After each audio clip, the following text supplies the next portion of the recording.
UW-Madison's Chancellor announced a new environmental sustainability initiative earlier this month. WMTV's Michaela Denal tells us more about the green goals. UW-Madison's new sustainability initiative shows the university's commitment to environmental protection.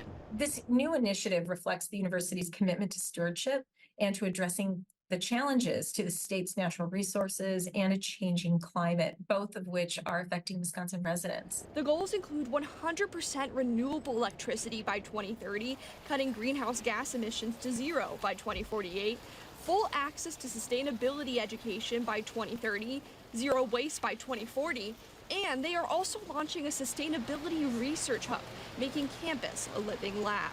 The landscape itself is generative of ideas. It's generative experimentation. And students in classes are fully immersed in that.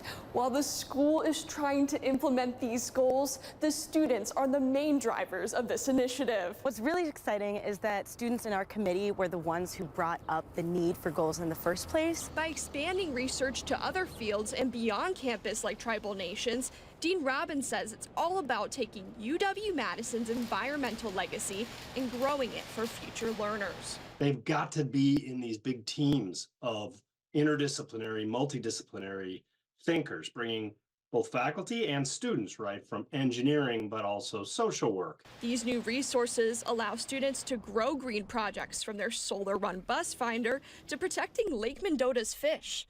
But the main goal, for them to become environmental leaders. I think it's really exciting to have that visibility on a large scale, to put sustainability at the front of people's eyes and show them that this is something that our university cares about. Making campus greener one step at a time. In Madison, Michaela Denal, WMTV 15 News.